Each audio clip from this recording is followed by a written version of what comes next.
Assalamualaikum warahmatullahi wabarakatuh.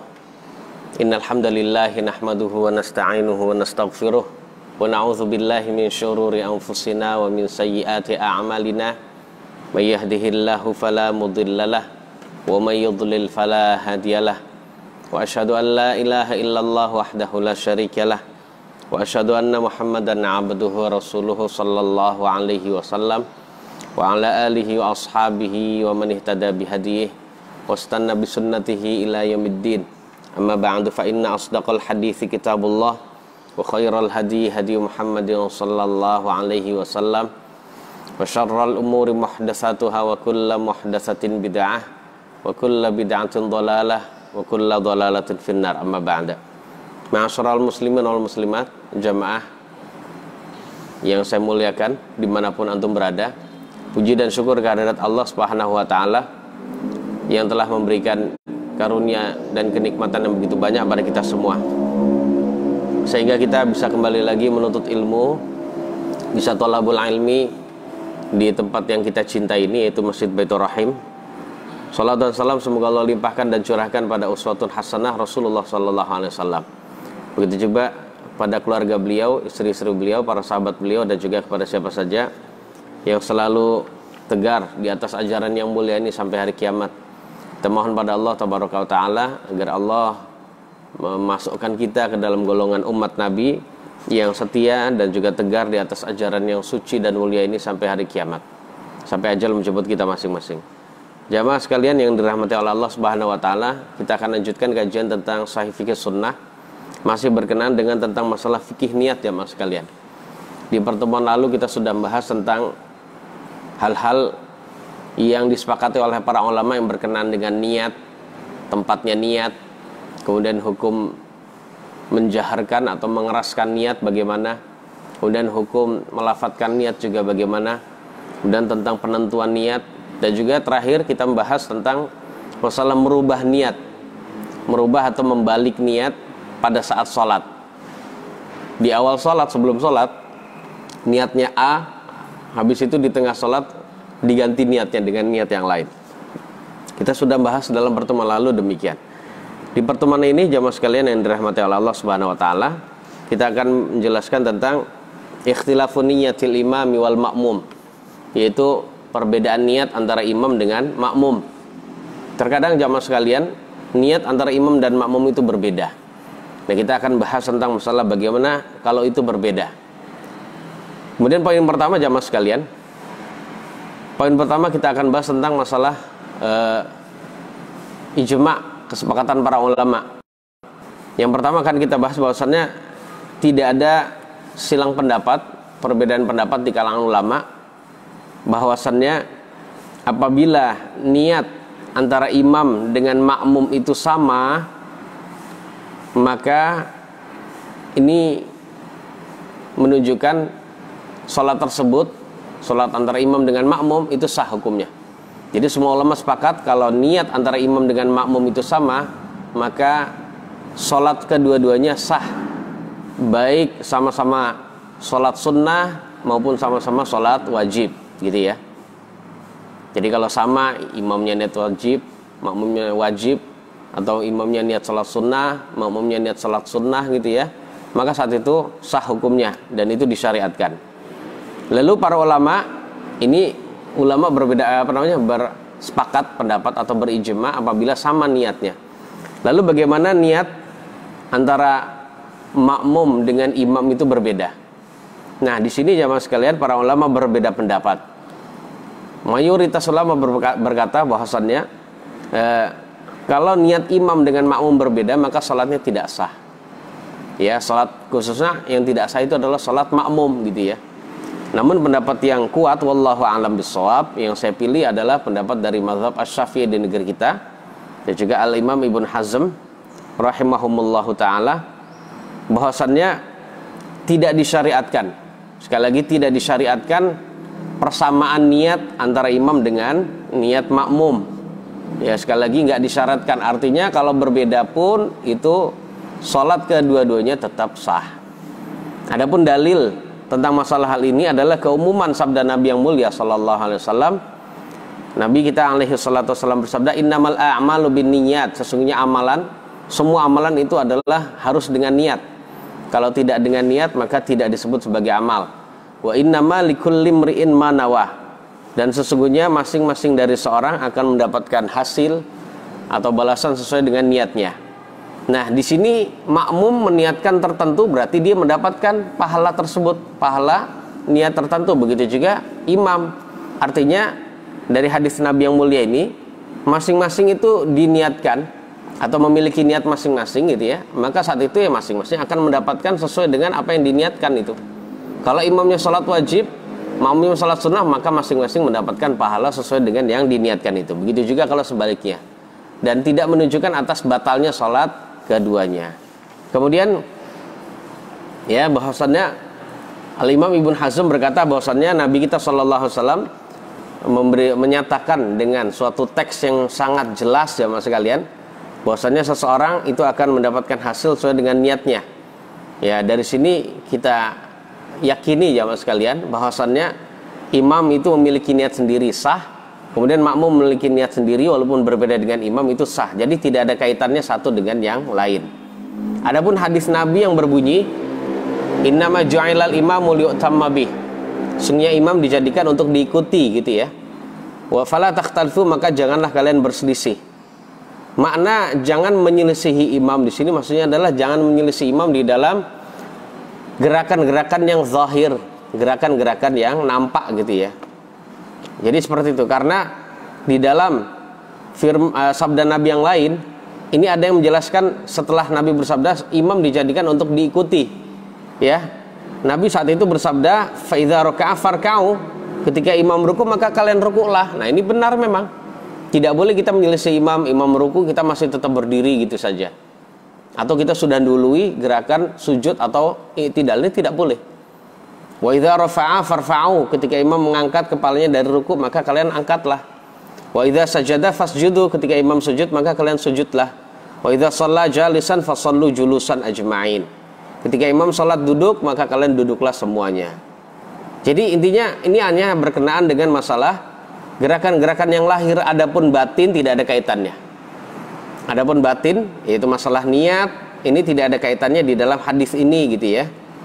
Jadi intinya jamaah sekalian ya, nanti kita akan jelaskan tentang perincian dari perbedaan niat tersebut. Baik, yang pertama jamaah sekalian, kita akan rinci ya permasalahan-permasalahan yang berkenaan dengan perbedaan antara niat imam dengan makmum. Terkadang niat imam dengan makmum berbeda, namun ternyata sholat kedua-duanya tetap sah. Yang pertama jamaah sekalian, sholatul mutanaffili khalfal muftaridi, itu orang yang sholat sunnah di belakang orang yang sholat wajib. Berarti imamnya sholat wajib, makmumnya sholat sunnah. Dan ini hukumnya boleh menurut umumnya ulama. Jadi menurut mayoritas ulama dari kalangan 4 madhab, imam 4 madhab ini diperbolehkan jamaah sekalian ya. Jadi sekali lagi, imamnya sholat wajib, sambil dibayangkan jamaah sekalian, makmumnya sholat sunnah, hukumnya boleh. Mana dalilnya jamaah sekalian? Dalilnya diantaranya adalah sabda Nabi yang mulia kepada Abu Dzar. Jadi Nabi bersabda, kaifa anta idza kanat 'alaika umara'u yuakhiruna as-salata 'an waqtiha aw yumituna as-salata 'an waqtiha. Bagaimana sikap kamu wahai Abu Dzar ketika dipimpin oleh penguasa-penguasa yang mereka mengakhirkan sholat dari waktunya? Maksudnya dari waktu yang mukhtar. Mereka senangnya sholat di akhir-akhir gitu ya. Atau mereka mematikan sholat dari waktunya. Artinya mereka tidak melaksanakan sholat pada waktu-waktu yang afdal, senangnya di akhir gitu ya, karena kesibukan dunia gitu. Bagaimana kalau kamu dipimpin oleh imam yang begitu? Kemudian Abu Dzar menjawab, fama ta'muruni, apa yang kau perintahkan padaku wahai Nabi? Jadi dia ditanya malah bertanya gitu ya. Kemudian qala, Nabi bersabda, sholli sholata li waqtiha. Kalau memang seperti itu keadaannya, sudah lakukan sholat pada waktu yang mukhtar, pada waktu pilihan, pada waktu yang afdal, tetap kamu lakukan saja. Fa in adraktaha ma'ahum fasholli fa innaha laka nafilatun. Lalu jika kamu bisa menjumpai sholat bersama dengan mereka, kamu menjumpai sholat bersama mereka dikarenakan imam atau penguasa saat itu, saat dia ngimami sholat, dia menginginkan jamaahnya full seperti biasa. Jadi dipaksa untuk bareng sholat, walaupun sudah sholat, sholat. Jika terpaksa menjumpai sholat lagi bersama mereka, lakukan sholat lagi yang kedua. Karena sholat yang kedua itu adalah hukumnya sunnah bagi kamu. Ya, makmumnya yang sudah sholat sebelumnya itu niatnya sholat sunnah. Ya, niatnya sholat sunnah karena kewajibannya sudah gugur pada perbuatan yang pertama atau pada sholat yang pertama itu. Sedangkan imamnya itu saat itu niatnya adalah sholat wajib karena dia memang belum melakukan kewajiban. Berarti di sini menunjukkan sahnya jamaah sekalian ya. Begitu juga di dalam hadis Nabi yang lain saat haji wada, ya, diceritakan oleh Yazid bin Al-Aswad radhiyallahu anhu. Beliau berkata, kami pernah menyaksikan ya, pernah bareng haji dengan Nabi SAW. Lalu saya, kata Yazid, melakukan sholat subuh bersama Nabi di Masjid Al-Khaif, di kawasan Mina gitu ya, Masjid Al-Khaif.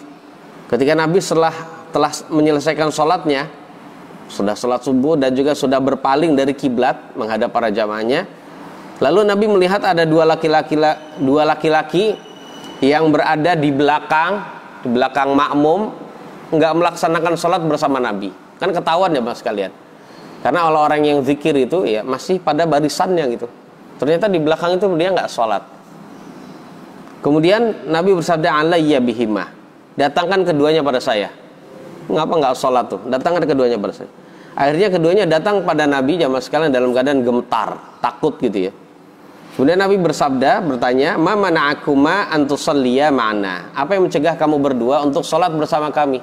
Kami sholat kok, kamu berdua nggak sholat gitu ya. Kemudian mereka berdua menjawab, ya Rasulullah, inna qad shallaina fi rihalina. Wahai Nabi, kami sudah sholat di kemah-kemah kami. Sudah sholat di kemah-kemah kami. Karena saat itu sahabat Nabi ya sedang haji gitu ya, sedang mabit. Saat itu mereka bilang, kami sudah sholat di kemah-kemah kami. Kemudian apa jawaban Nabi jamaah sekalian? Fala taf'alu, jangan kalian lakukan itu. Idza shallaituma fi rihalikuma thumma ataituma masjida jama'atin fasalliya ma'ahum fa innaha lakuma nafilatun. Jangan kamu lakukan itu. Jangan kamu lakukan itu. Jangan nggak sholat lagi maksudnya gitu ya. Ketika kamu berdua sudah sholat di kemah kalian berdua, kemudian kamu berdua mendatangi masjid jamaah, maka sholatlah lagi bersama mereka. Berarti sholat yang kedua kali jamaah sekali. Karena sholat yang kedua itu adalah hukumnya sunnah bagi kamu berdua. Karena apa? Kewajiban dia sudah gugur, niat dia yang wajib sudah ada pada sholat yang pertama, sedangkan sholat yang kedua adalah sholat sunnah. Ya sudah, lakukan sholat lagi tadi bersama saya harusnya. Yang kedua itu adalah sunnah bagi kamu gitu ya. Nah, hadis ini menunjukkan bahwasanya perbedaan niat. Kalau imam niatnya sholat wajib, makmum sholat sunnah, maka hukumnya sholatnya sah dan tetap dapat pahala bagi sang makmum itu khususnya gitu. Itu yang pertama jamaah sekalian, sholatul mutanaffili khalfal muftaridi. Kemudian yang kedua jamaah sekalian, sholatul muftaridi khalfal mutanaffili. Kalau ini dibalik, sholatnya orang yang sholat wajib, sholatnya orang yang melaksanakan sholat fardu di belakang orang yang sholat sunnah. Imamnya sholat sunnah, makmumnya sholat wajib. Ini diganti jamaah sekalian. Saya ulang, imamnya sholat sunnah, makmumnya sholat wajib. Ini juga sah. Karena berdasarkan hadis Nabi yang mulia yang diriwayatkan oleh Imam Asy-Syafi'i dalam kitab Al-Um, At-Tahawi, kemudian Imam Ad-Daruqutni, dan hadis ini disahihkan oleh Al-Hafidz Ibnu Hajar dalam kitab Fathul Bari. Dikisahkan oleh sahabat Nabi Jabir bin Abdullah radhiyallahu anhumah. Beliau bercerita bahwasanya Mu'adz bin Jabal kalau sholat Isya itu bersama dengan Nabi. Ya.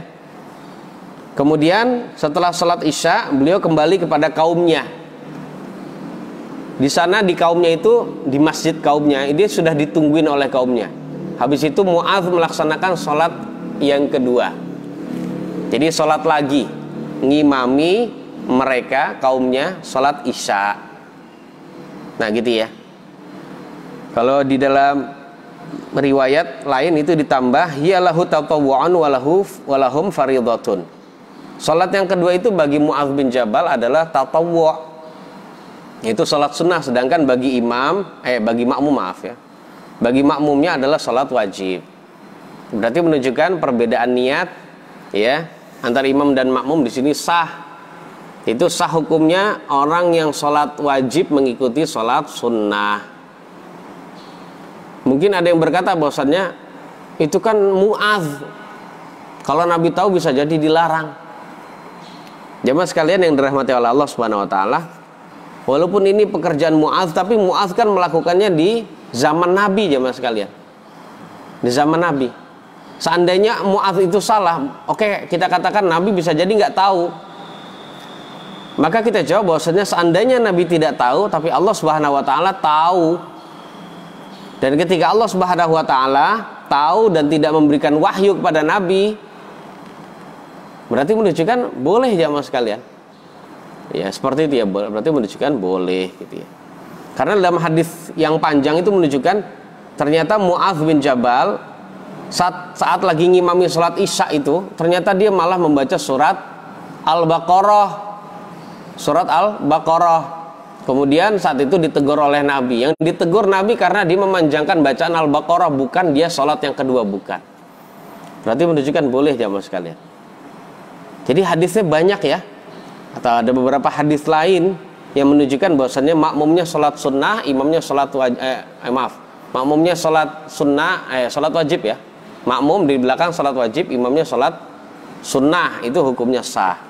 Hadis yang lain tentang sholat khauf, sholat dalam peperangan yang dilakukan Nabi jamaah sekalian.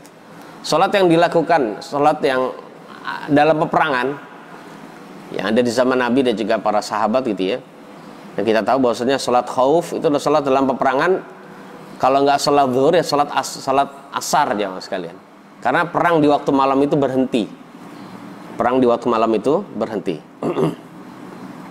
Nah, pernah Nabi kita yang mulia sallallahu alaihi wasallam itu dalam peperangan melakukan sholat 2 kali jamaah sekalian. Kalau nggak sholat zuhur, sholat zuhur di sini ya. Jadi beliau melakukan sholat zuhur. Jadi sholat khauf itu 2 rakaat jamaah sekalian. Yang 4 rakaat jadi 2 rakaat. Jadi sholatnya diqashar. Berarti menunjukkan penyebab sholat itu diqashar kalau nggak dia mengalami khauf, maka saat itu dia mengalami safar jamaah sekalian. Ya, sholatnya 2 rakaat. Nah, kita tahu dalam sholat khauf, dalam sholat dalam peperangan, itu tidak semuanya melakukan sholat jamaah sekalian. Jadi ada pasukan yang berjaga, ada pasukan yang sholat. Pasukan dibagi 2. Nah gitu ya. Nah pernah prakteknya gitu ya, Nabi kita yang mulia sallallahu alaihi wasallam itu ngimami golongan yang pertama, pasukan yang pertama, sampai selesai salam.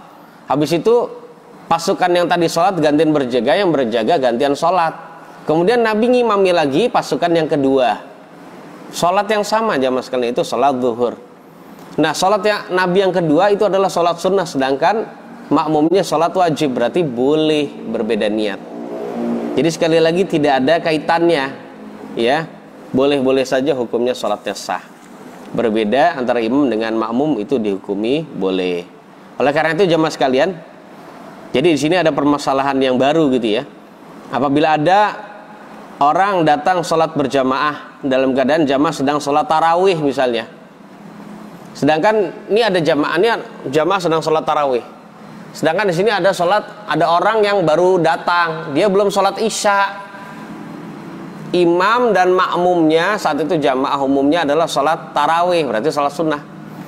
Dia datang ke masjid karena semangat ya, baru pulang dari kerja gitu ya, nggak pulang dulu dia, tapi dia sholat bersama dengan mereka, maka diperbolehkan dia melakukan sholat sunnah bersama dengan mereka. Imam sholat sunnah, saat itu dia niatkan sholat isya.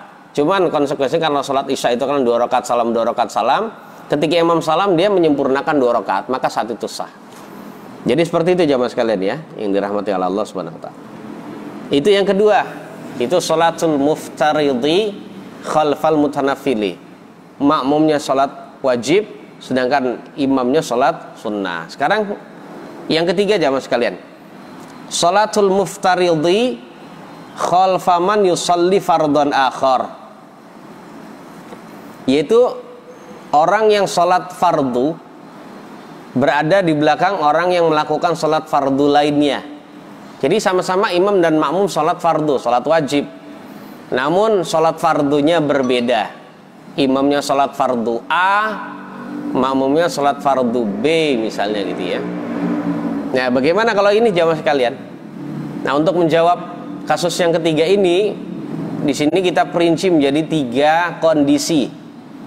Kita perinci menjadi 3 kondisi. Yang pertama jamaah sekalian, ayyakuna adadu raka'atil fardhaini muttafiqah. Jadi kondisi yang pertama, jumlah rakaat 2 salat wajib tersebut, salat wajib imam dengan makmum, jumlah rakaatnya sama.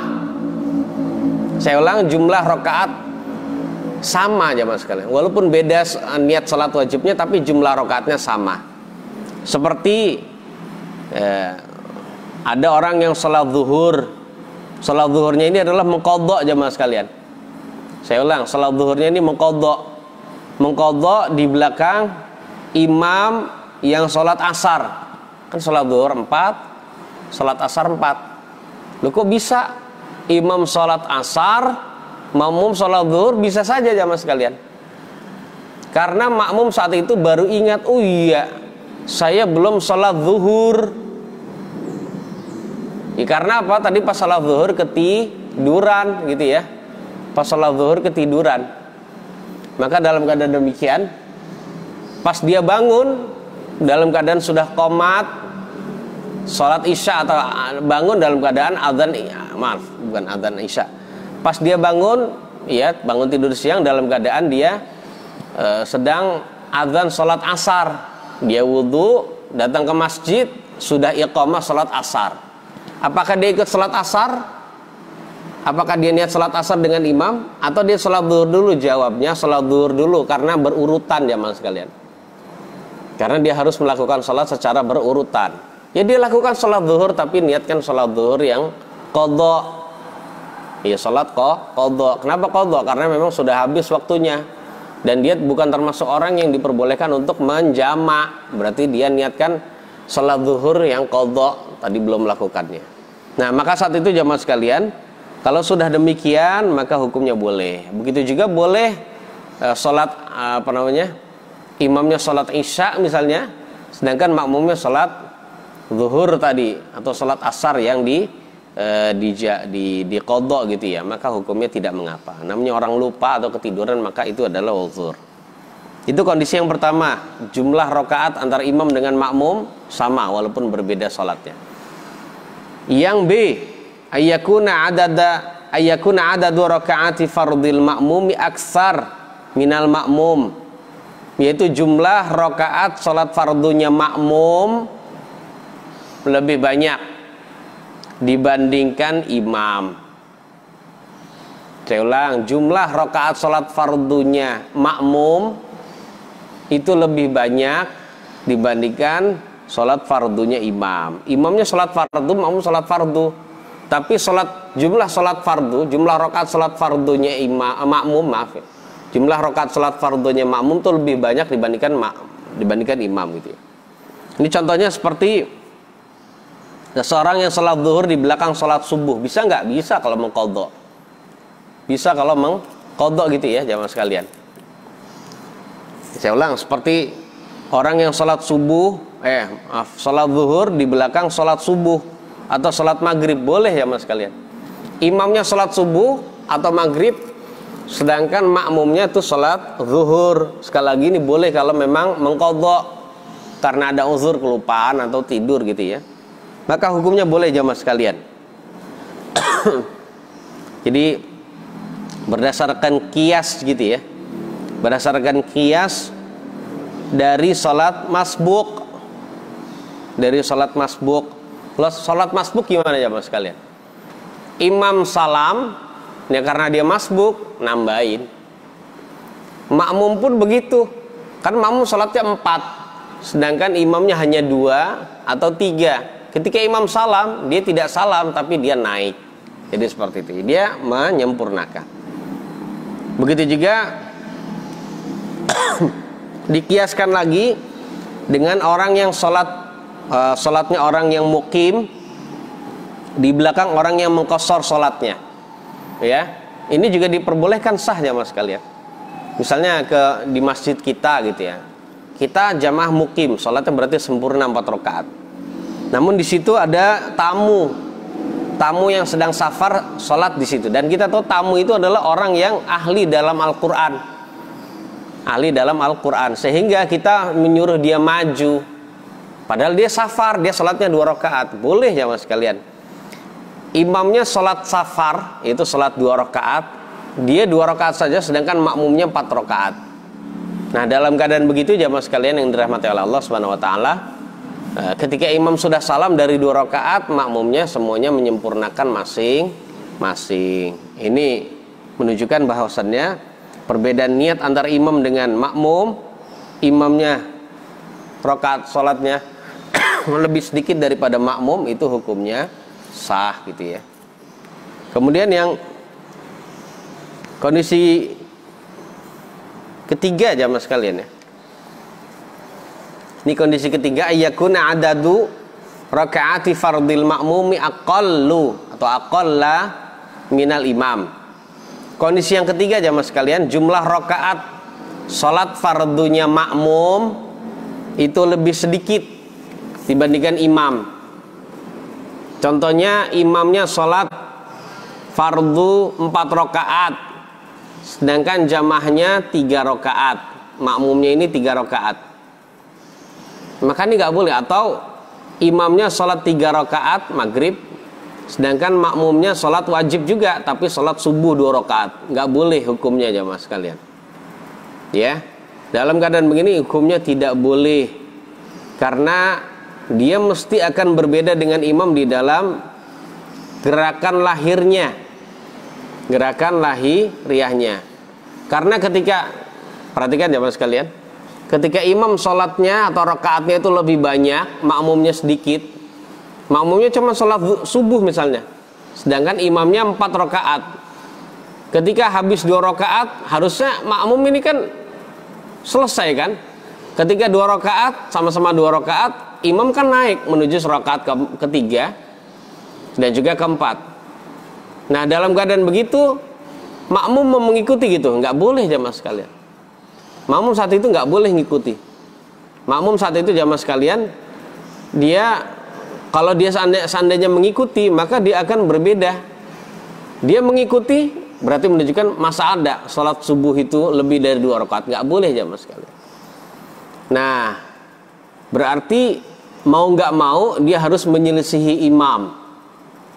Imam naik menyempurnakan rakaat ketiga dan keempat, sedangkan dia tetap duduk tasyahud nungguin imam. Dan ini tentu saja berbeda jamaah sekalian. Berbeda secara lahiriah. Tentu saja kalau itu berbeda nanti akan tidak baik jadinya. Maka saya lebih condong pendapat ini tidak boleh diikuti. Ya sudah, caranya bagaimana? Dia sholat sendirian. Dia sholat sendirian. Contohnya dia sholat duluan gitu ya, habis itu baru ikut dengan imam. Ya seperti itu ya. Dan apalagi kalau itu terjadi, ini akan membuat jamaah sekitar itu yang ada di makmum yang ada di sekitar dia, itu nanti akan bertanya-tanya, ini orang ngapain? Padahal sebenarnya betul dia betul sholat subuh dia, sedangkan imamnya sholat zuhur yang 4 rakaat misalnya gitu ya. Imam naik kok dia nggak naik, sampai akhirnya imam tasyahud, dia tetap tasyahud, salam bareng. Ini sholat apaan dia gitu ya. Nah, orang suudzon pak. Nah, dalam keadaan demikian ya sudah sebaiknya tidak usah. Nah, terus sikap kita bagaimana ingin sholat berjamaah? Ya sudah, sholat sendirian dulu 2 rakaat, habis itu sedapatnya dengan imam kita ngikuti imam. Wallahu a'lam. Kemudian yang berikutnya, kondisi yang keberapa? Yang keempat. Ya, ini tentang perbedaan antara niat imam dengan makmum. Bukan kondisi yang keempat, maksudnya kasus yang keempat. Sholatul mutimmi khalfaman yaksur, yaitu sholatnya orang yang menyempurnakan sholat. Sholatnya orang yang menyempurnakan rakaat di belakang orang yang mengqashar sholat. Karena imamnya mengqashar sholat sebab dia safar, imamnya gitu ya. Walaupun dia tamu mengqashar sholat, tapi disuruh maju seperti tadi jamaah sekalian. Nah, di belakang makmum yang mukim, makmum yang tidak qashar. makmumnya salatnya sempurna 4, sedangkan imamnya dia mengqashar salat cuma 2. Ini hukumnya boleh jamaah sekalian. Sekali lagi hukumnya diperbolehkan. Ya. Namun kewajiban bagi makmum ketika dia sudah habis menyelesaikan kewajiban bagi makmum ketika imam sudah salam, kan imam kewajiban cuma 2. Ketika imam salam, maka dia harus menyempurnakan salam lagi. Ini dengan tidak ada perbedaan pendapat di kalangan para ulama. Boleh hukumnya ya. Jadi sekali lagi boleh jamaah sekalian. Ini berdasarkan riwayat yang ada dalam Sunan Abu Dawud. Imam Abu Dawud meriwayatkan dari sahabat Nabi Imran bin Husain. Beliau berkata, saya pernah melakukan peperangan bersama Nabi SAW, dan juga saya pernah menghadiri Fathu Makkah bersama dengan Nabi. Lalu Nabi menetap di Mekah selama 18 hari 18 malam. Beliau tidaklah melakukan sholat melainkan 2 rakaat. Jadi selama 18 hari 18 malam beliau sholatnya qashar terus. Wa yaqul, dan Nabi bersabda, ya ahlal balad, wahai penghuni negeri Mekah, sallu arba'an fa inna qaumun safrun. Wahai penduduk Mekah, sholatlah kalian 4 rakaat. Saya ngimami kalian, saya 2 rakaat, karena kami adalah kaum yang safar. Jadi gitu ya, karena kami adalah kaum yang safar. Jadi hadis ini menunjukkan jamaah sekalian, walaupun imamnya itu adalah mengqashar salat, ya imamnya salam dari 2 rakaat, sedangkan makmumnya salatnya tetap 4 rakaat, disempurnakan lagi. Matiin aja, dingin. Kemudian di sini ada faedah jamaah sekalian.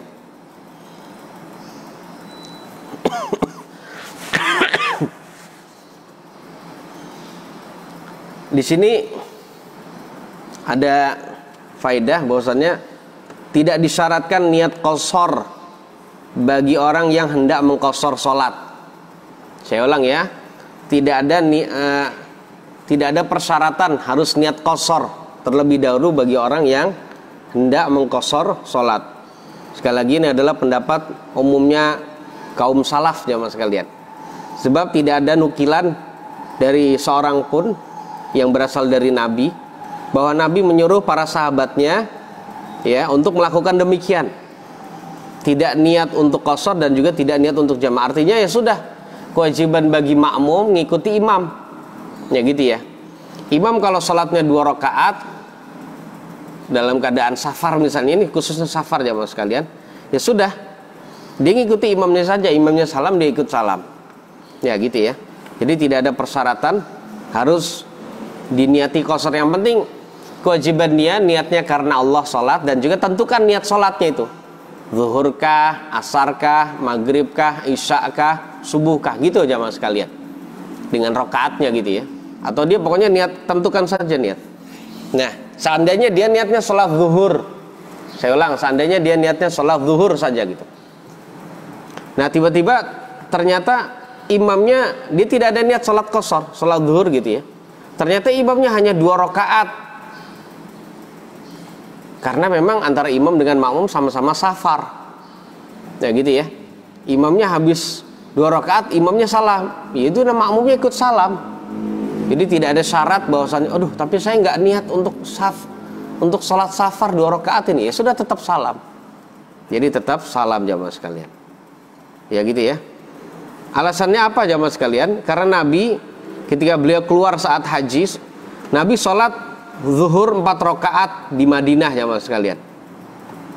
Zuhur 4 rakaat di Madinah, karena memang masih di negeri sendiri gitu ya. Dan Nabi melakukan sholat asar di Dzulhulaifah sudah 2 rakaat. Dan di belakang Nabi ada kaum-kaum, ada makmum yang memang nggak diketahui jumlahnya melainkan Allah Subhanahu Wa Taala. Jadi saat Nabi dari Madinah sholat zuhur 4, kemudian Nabi berjalan antara Madinah dengan Dzulhulaifah. Itu jaraknya belum mencapai jarak safar, tapi tujuan Nabi akan mencapai jarak safar gitu ya, akan ke Mekah karena memang ingin haji gitu ya. Nah sampai di Dzulhulaifah beliau melakukan sholat Asar berapa rakaat ya mas kalian? 2 rakaat. Dan Nabi saat itu tidak dijelaskan bahwasanya saya akan sholat asar 2 rakaat, kalian niatnya 2 rakaat enggak? Ya gitu ya. Semuanya mereka keluar haji dan niatnya ya sholat gitu aja. Pokoknya sholat bersama dengan Nabi. Jadi intinya ya mas kalian, wallahu a'lam bishawab, tidak ada persyaratan niat qashar bagi orang yang hendak mengqashar sholat. Yang penting kewajiban dia adalah menentukan sholat yang akan dia lakukan. Subuhkah sholatnya, atau zuhurkah, atau asarkah, atau maghribkah, atau isyakah. Jadi demikian. Kemudian jamaah sekalian yang dirahmati oleh Allah Subhanahu wa taala, kasus yang kelima, salatu man yaksuru khalfal mutanaffil khalfal mutimmi. Salatu man yaksuru khalfal mutimmi, yaitu salatnya orang yang mengqashar di belakang orang yang menyempurnakan salat. Jadi imamnya penduduk setempat sehingga salatnya sempurna aja mas kalian. Sedangkan di antara makmum atau semua makmum lah kita katakan, semua makmumnya qashar. Semua makmumnya qashar. Ini bagaimana hukumnya jamaah sekalian? Jawabannya adalah boleh. Sekali lagi jawabannya boleh. Tapi diwajibkan bagi makmum ketika itu untuk menyempurnakan sholatnya 4 rakaat, ya. Walaupun dia mengikuti imamnya, walaupun hanya sejenak gitu ya, tetap harus tetap harus 4 rakaat. Contohnya gini jamaah sekalian, dia mengikuti imamnya hanya di tasyahud akhir. Imamnya berapa jamaah sekalian? Imamnya 4. Imamnya 4. Sedangkan dia berapa? 2 rakaat gitu ya. Makmumnya 2 rakaat. Ternyata ini contohnya salat zuhur lah kita katakan. Menjumpai imam sudah tasyahud akhir. Imam sudah tasyahud akhir di pengimaman. Dia mengqashar salatnya. Nah saat itu dia ngikuti imam, yang imam 4 rakaat. Jadi Allahu Akbar gitu ya. Allahu Akbar, dia gugut tasyahud akhir. Ya sudah. Pas imam salam, saya ulang, pas imam salam, maka saat itu dia tetap menyempurnakan berapa? 4 rakaat. Ini pendapat yang selamat jamaah sekalian. Walaupun kewajiban dia adalah 2 saja, tapi karena dia habis ngikuti imam yang 4 rakaat, maka dia juga harus 4 rakaat. Wallahu a'lam bishawab. Sekali lagi, imam yang 4 rakaat, dia juga harus 4 rakaat. Walaupun kewajiban dia 2, tapi karena ngikuti imam dari awal, ngikuti imam ya, nggak dari awal, maksudnya hanya sebentar saja, nggak dapat 1 rakaat, tetap dia harus 4 rakaat. Ini berdasarkan riwayat jamaah sekalian dari Imam Ahmad. Bahwasanya Imam Ahmad meriwayatkan dari seorang tabi'in bernama Musa bin Salamah. Beliau berkata, kunna ma'abni Abbasin di Makkah. Kami pernah bersama Ibnu Abbas di Mekah. Faqultu inna idza kunna ma'akum sallaina arba'an wa idza raja'na ila rihalina sallaina raka'atain. Wahai Ibnu Abbas, kami ketika sholat bersama dengan kalian orang Mekah, kami sholatnya 4 rakaat. Namun ketika kami kembali ke kemah-kemah kami, kembali ke rumah-rumah kami sholatnya 2 rakaat saja. Itu gimana wahai Ibnu Abbas? Ya, karena mereka sholatnya kenapa 2 rakaat? Ya, karena sedang safar jamaah sekalian. Karena Mekah itu saat itu bukan tempat mereka tinggal. Tempat tinggal mereka adalah di luar Mekah. Ya, sudah mencapai jarak safar tentunya gitu ya. Saat kami sholat di belakang Anda, kami sholatnya di belakang kalian, kami sholatnya 4 rakaat. Ya, memang jelas ya mas sekalian. Karena memang sholat imamnya itu adalah imam penduduk setempat. Sedangkan ketika kami sholat sendirian, kami sholatnya 2 rakaat. Apa jawaban Ibnu Abbas? Tilka sunnatu Abil Qasim sallallahu alaihi wasallam. Yaitu memang sunnahnya Abul Qasim, sunnahnya Nabi sallallahu alaihi wasallam. Itu adalah ajaran Nabi. Jadi makna sunnah di sini adalah memang ajaran Nabi, ajaran dari Nabi, walaupun hukumnya wajib. Sunnah di sini maknanya adalah bukan sunnah yang maknanya adalah tidak wajib, tidak, bukan. Tapi makna sunnah di sini adalah menurut definisi ahli hadis itu memang ajaran dari Nabi dan hukumnya wajib, walaupun katanya sunnah, tulisannya sunnah, tapi maknanya adalah wajib. Jadi demikian. Kemudian Ibnu Umar juga meriwayatkan jamaah sekalian. Ada riwayat dari Ibnu Umar bahwasannya beliau kalau sholat bersama imam, sholatnya 4 rakaat. Yang ikuti imam dong gitu ya. Dan ketika beliau sholat sendirian, maka beliau sholatnya 2 rakaat. Riwayat Imam Muslim jamaah sekalian dan lain-lain. Jadi jamaah sekalian yang dirahmati Allah, inilah berkenaan dengan masalah 5 kasus ya, perbedaan niat antara imam dengan makmum. Namun di sini ada faedah sedikit jamaah sekalian. La yajuzul i'timamu biman yusalli salatan yakhtalifu fi'luha an fi'li salatihi. Jadi tidak boleh kita bermakmum dengan imam yang salatnya itu ternyata berbeda tata caranya dengan salatnya makmum. Saya ulang, walaupun boleh berbeda niat antara imam dengan makmum, tapi tetap tidak boleh kita bermakmum dengan imam yang ternyata tata cara salat imam dengan makmum berbeda. Mungkin Anda memiliki pikiran, kok bisa berbeda sholatnya? Emang sholat ada praktek yang lain? Iya ada jamaah sekalian.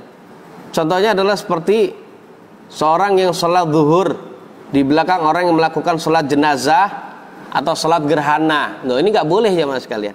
Atau lainnya gitu ya. Ini hukumnya tidak boleh. Ya sholat jenazah sendiri. Anda mau ngikut sholat jenazah dulu, silakan, nggak masalah gitu ya. Anda sholat jenazah dulu, habis itu sholat zuhur, nggak apa-apa. Anda ikut sholat gerhana dulu, habis itu sholat zuhur, boleh saja, nggak masalah, gitu ya. Kenapa hukumnya tidak boleh jamaah sekalian? Li'annahu yufdi ila mukhalafatil imami fil af'alil zahirati wa huwa la yajuz. Karena yang demikian itu bisa menyebabkan berbeda dengan imam di dalam gerakan-gerakan yang lahiriah dan hukumnya nggak boleh. Sekali lagi hukumnya tak boleh. Wallahu a'lam bissawab. Sallallahu ala nabiyina Muhammadin wa alihi wasallam. Barangkali di antara pemirsa ada yang mau bertanya? Dari jamaah. Satu pertanyaan aja, Ustaz. Iya, Kak. Assalamualaikum, bismillah, dari hamba. Waalaikumsalam warahmatullahi wabarakatuh. Assalamualaikum Ustaz. Waalaikumsalam. Di Eropa musim dingin, bolehkah kita sholat dengan bersepatu, padahal jika sujud jari-jari kaki kita harus menghadap kiblat? Baik, ini pertanyaan bagus. Di Eropa musim dingin, bolehkah kita sholat menggunakan sepatu? Jawabannya memang sunnahnya sholat menggunakan sepatu alas kaki ya mas sekalian. Baik sendal maupun sepatu, kalau dahulu itu adalah khuf gitu ya. Ini diperbolehkan. Sekali lagi diperbolehkan. Nah terus mungkin pertanyaannya, kalau kita sholat dengan menggunakan sepatu karena dingin gitu ya. Nah terus gimana kalau kita sujud, kita tidak menghadapkan jari-jari ke kiblat? Jawabannya tidak mengapa, yang penting ditempelin.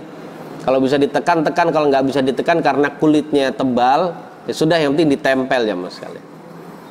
Jadi saat itu tidak mengapa, tidak mengarahkan. Yang penting ditempelkan kakinya, habis itu dirapatkan ininya, tumitnya gitu ya.